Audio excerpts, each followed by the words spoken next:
So after sleeping on it and having some time to process everything, I thought I would make this video today. This happened October 23rd at about lunchtime, and I'm just going to try to tell you guys what happened. Not doing any crazy editing. You will hear some vehicles going by as I am at my house, and I just want to tell you guys what happened, and hopefully shed some light on just how cruising the backcountry can be extremely dangerous. We were on our way up the East Harrison, a Forest Service road, to get to Clear Creek Hot Springs, and we've never been there before. We were recording a video for the Adventure Overland YouTube channel. What's ironic is we initially had plans on going up to Kamloops to explore a mine, and if we would have done that, well, this wouldn't have happened, but it is what it is. As we were driving up the Forest Service road, we were about maybe 6 kilometers up, and we were coming through a section where there is a waterfall, and it's definitely, you're driving alongside a cliff, and all we heard was an extremely large bang, and it all happened so quickly we almost didn't know what happened until we saw the rock basically kind of rolling in front of the truck. As soon as we heard that bang, we slammed on our brakes. Obviously, we stopped and we looked at it, and this is what happened. The rock hit right here. It actually punctured the hood in almost 3 spots. It destroyed the front grille. Luckily, the lights all seem to be in still, you know, they're foggy, but they're still in good shape. Under the hood, which I'm surprised it actually still unlatches. Give me a second, it's harder to find now. I don't know how much you guys are going to be able to see here because it is getting darker. So it is basically bent the entire whole top rad support back. Hope you guys can see. I'm just going to kind of zoom in here. That's how close. You can see there the pulley on the alternator is basically rubbing the whole band shroud, and it pushed back so far that it actually cracked on the intake there.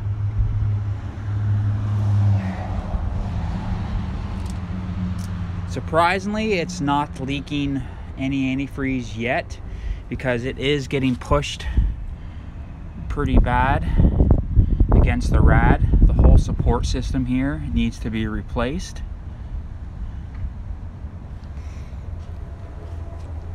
It does make kind of a funky sound when you first initially start it, but it's only for maybe a second and then it goes away. Split the hood actually apart from the outer and the inner all the way down, but it got us home and we're able to at least drive it if we need it. About a half an hour after we got home, I immediately went to our local auto body shop, Hope Auto Body, and they were super great.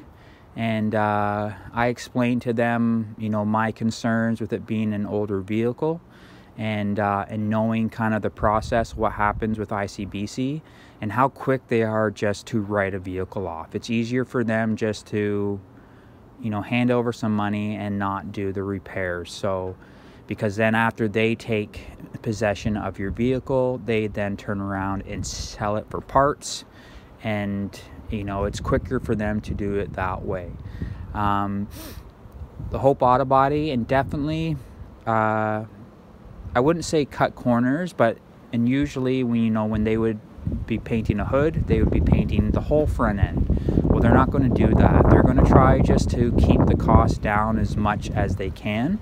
And a few hours later, I did get the email with what it's going to cost to repair this, and that is about $3,300 to repair and everything. Now again, that could go up, that could go down. When they enter in everything into their system, it automatically is calculating, how much the work is going to be, and they base it off of your vehicle's in value. And unfortunately, these in Denali's, for whatever reason, they don't hold a good value compared to other trucks. And when they got everything said and done in their system, they're at about 60% of our truck's value, and they're allowed to go up to 80%. So we still technically have about 20%, but it would be good to keep that just in case if there are any more hiccups that they couldn't see, because all they do is take pictures and just do kind of a rough idea of what's the problem with the truck. If ICBC doesn't want to fix it, I'm going to do everything in my powers to get them to repair it. You don't have to accept their first, offer, their first response. They always say to argue that first one if you're not happy with it. And I will definitely be doing that. Now, I know people in the comments are going to be like, it's just a Denali, just scrap it and move on.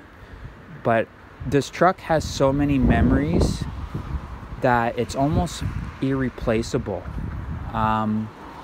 The amount of adventures that Cheyenne and I have gone on with camping, with just spending time with our children in it, all of our family activities. Our son learned how, that's a loud train. Our son learned how to drive this truck and got his license. Our daughter is learning how to drive and will get her license, hopefully, in this truck. And it's been so good to us that it deserves to get repaired, and it deserves to just keep on trucking. This truck is getting close to 500,000 kilometers, and it's still the most reliable vehicle in the 25 years of myself or Cheyenne of driving. And when I think about not having it, it is definitely just, it's hard to describe because it's a vehicle, and some people will just kind of think I'm being over dramatic here, but I love this truck, and I know that Cheyenne loves this truck, and it would be crazy if this is the way that we no longer have it. So no matter what, we're going to do everything we can in our power to keep it, and if that means that we have to drop the insurance claim and do the repairs ourselves, then this will definitely be a learning curve on how to replace the whole front end on the Denali. If you guys are new here, hit that subscribe button, because we will be recording kind of updates, our whole experience, what happens right down to the emails of with ICBC, or if we decide to do it our own way. And we want to just keep you guys up to date with what we're doing, what's happening, because for some, you could be going through this too. And it's just a good eye-opener of what, you can expect when dealing with insurance. And we hope that you'd hit that subscribe button, because this won't be the end of the Denali.